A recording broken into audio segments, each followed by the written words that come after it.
Industry o DTI Secretary Cristina Roque. Ito'y sa kabila ng posibleng epekto ng pagtaas ng presyo ng mga produktong petrolyo, bunsod ng muling pagsiklab ng matinding tensyon sa gitnang silangan. Ayon kay Secretary Roque, sa ngayon ay mahirap mag-speculate, kaya kailangan munang maghintay at obserbahan ang sitwasyon. Samantala, inaasahan namang magkakaroon ng malakihang dagdag presyo sa mga produktong petrolyo sa susunod na linggo. Nakaamba ang big-time oil price hike sa mga produktong petrolyo sa susunod na linggo. Ayon kay DOE Oil Industry Management Bureau Director Attorney Rino Abad, inaasahang papalo ng 11 pesos hanggang 12 pesos ang taas presyo sa kada litro ng kerosene. Tinataya namang nasa 10 piso hanggang 11 pesos ang itataas sa kada litro ng diesel, habang hanggang 4 na piso sa gasolina. Ang panibagong pagsipa ng presyo ng langis ay bunsod ng muling pagsiklab ng tensyon sa gitnang silangan. Nagtakda ng price cap ang LTFRB sa booking at platform fees ng taxi operators na gumagamit ng app-based service. Ayon kay LTFRB Chairman Attorney Vigor Mendoza, inaprubahan na ng board ang Memorandum Circular 2026-055 na magtatakda ng iisang patakaran sa paniningil ng booking fee. Sa ilalim ng bagong pulisiya, maaari lamang maningil ang mga taxi operator ng booking o platform fee ng hanggang 20% ng kabuang pasahe o 60 pesos alinman ang mas mababa. Inatasan din ng mga operator na malinaw na ipakita sa booking confirmation, fare computation at electronic receipt ang lahat ng sinisingil sa pasahero. Mahigpit ding ipinagbabawal ang paniningil ng karagdagang convenience fee, service fee o iba pang katulad na bayarin na walang pahintulot mula sa LTFRB. Nagbabala naman ang ahensya sa mga lalabag sa Memorandum Circular na papatawan ng multa, suspensyon o kanselasyon ng prangkisa, accreditation at iba pang administratibong parusa sa ilalim ng umiiral na batas. Samantala, dumulog naman ang motorcycle hailing app sa Kamara para sa posibleng panukala para sa pagpapaigting ng seguridad at proteksyon sa kalusugan o kaligtasan ng mga motoristang nagtatrabaho gamit ang mga MC taxi. Ayon kay Angkas Public Officer Carlo Castro, isa sa mga itinutulak nila ngayon sa tulong na rin ng mga mambabatas ang pagkakaroon ng SOS button sa motorsiklo o motorcycle taxi apps. Tulong kasi anya ito at parehong maprotektahan hindi lang ang kapakanan ng mga motorista kundi maging ng mga pasahero. Oras na ma-activate ay ididiretso umano ang user sa isang 24/7 emergency assistance para sa police at medical emergencies. Maganda siguro i-link to dapat sa 911. Binibida ng DILG kahit ng MMDA, itawag agad sa 911. Balita! Nagbabala si Ombudsman Boying Remulla laban sa ilang abogado na nagtatangka umanong itago ang yaman ng kanilang kliyente na iniimbestigahang sangkot sa katiwalian. Sa programang DZRH Executive Session, sinabi ni Ombudsman Remulla na may natanggap siyang impormasyon na may law office na nag-iimbento ng beneficial interest sa ibang ari-arian.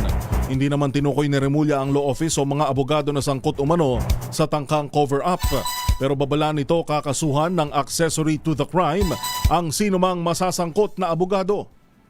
A law office has been trying to invent, nag-iimbento sila ng beneficial interest sa ibang properties na pinag-uusapan ngayon at aming inimbestigahan. Para sa Forbes Park yan. Kino-cover up nila. Kaya sinasabi ko nga, do not commit a crime On top of while practicing your law. Because you will be an accessory. Ang ibig mo sabihin, Ombudsman, sa madalit salita, gumagawa na sila na kunwari may-ari kuno. Accessory na nga eh. Noong mga Meron na properties. classification kagad yan, accessory to the crime yan. Pag kayo nag-invento dyan ng bagay-bagay tungkol sa beneficial interest na hindi naman totoo, mahuhuli namin yan. Balita! Samantala, dumistansya naman ang gobyerno ng China sa inilabas na video ng state media na naglalarawan sa mga Pilipino bilang unggoy o sunod-sunuran. Sa maikling sagot, sinabi ni Chinese Foreign Ministry spokesperson Lin Jian na hindi akto mula sa gobyerno ang ipinablish na video ng China Daily. No comment naman ang opisyal sa pagkondena ng Pilipinas sa video at panawagang alisin ang content. Kasabay nito, ginit ni Lin ang posisyon ng China na hindi kinikilala ang 2016 arbitral ruling na pumapanig sa Pilipinas sa issue ng West Philippine Sea. Hindi ba state media ang China Daily? Boom! Balita! Boom! Balita! Sa tindi ng censorship sa China, ultimo pag-comment ko, hindi makakalampas. Ito pa kayang video na to? Boom! Balita! Boom! Balita!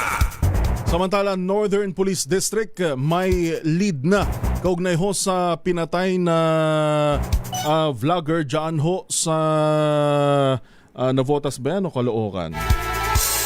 Sa Caloocan. Kamustahin din natin yung sitwasyon ng kanyang asawa pa to, Edwin, o live-in partner? RH23, Edwin Duque. Go ahead, Edwin. Well, may mga initial na findings o suspect na umano sa ang tinutukan ngayon ng Northern Police District kaugnay nga ito sa papabaril sa isang pro-administration na vlogger na ito'y nanapatay at naganap ito sa Caloocan ng Makailan. Ayon sa NPD, hindi pa man nila isinasa publiko yung pagkakilanlan ng mga pinagginalaan habang nagpapatuloy ang masusing investigasyon at pangangalap pa at ng karagdagang ebidensya para maging matibay kabilang sa mga sinasagawang hakbang ng pulisya ang forward at backtracking sa mga kuha ng CCTV sa paligid ng Barangay 171 kung saan naganap nga yung insidente. Lumalabas din sa paunang investigasyon na posible manong matagal nang minamanmanan ng mga suspect ang galaw ng biktima at maaring pamilyar ang mga ito sa lugar. Iginit pa ng NPD na hindi pa nila isa sa publiko ang iba pang mga detalye hanggat hindi pa matibay ang kanilang ebidensya upang hindi makompormiso o mabulabog ang isinasagawang operasyon. Tinayak naman ng Northern Police District na agad nilang ipapaalam sa publiko ang anumang mahalagang pag-usad ng kaso sa sandaling maging matibay na at 100% yung mga ebidensyang kanilang tinatrabaho sa mga oras na ito. Posible rin anyang tinitingnan din nila kung itong pagpatay ay may kaugnayan sa trabaho o yung pagiging vlogger o tinitingnan nila kung may mga atraso sa ibang tao itong biktima para doon sa kanilang pagtitimbang ay dito na nila ipapa-analyze kung alin doon talaga ang dahilan ng pagpatay dito sa biktima. Yung kanyang live-in partner ay nasa pagamutan pa rin at tuloy-tuloy na binabantayan ng mga otoridad dahil tangi ito, posible anyang nakakita o may alam kung sino ang bumaril sa kanyang live-in partner. RH23, Edwin Duque nagulat sa Disares, una sa Pilipinas, una sa Pilipino. Boom! Balita! Boom! Balita! Maraming salamat, 2-3, Edwin Duque, sa iba pang mga balita. Hinikayat ni Senator Risa Ontiveros ang Malacanang na ipatawag ang Chinese ambassador kaugnay ng monkey AI-generated video. Ayon kay Ontiveros, hindi dapat gawing katatawanan o tanggalan ang dignidad ng mga Pilipino. Nanawagan din ng senador sa international community na kondenahin ang anyay mapanganib na propaganda ng China. Git ni Ontiveros, dapat humingi ng public apology ang gobyerno ng China at ang anumang hindi pagkakasundo ay dapat idaan sa diplomasya at international law at hindi sa propaganda.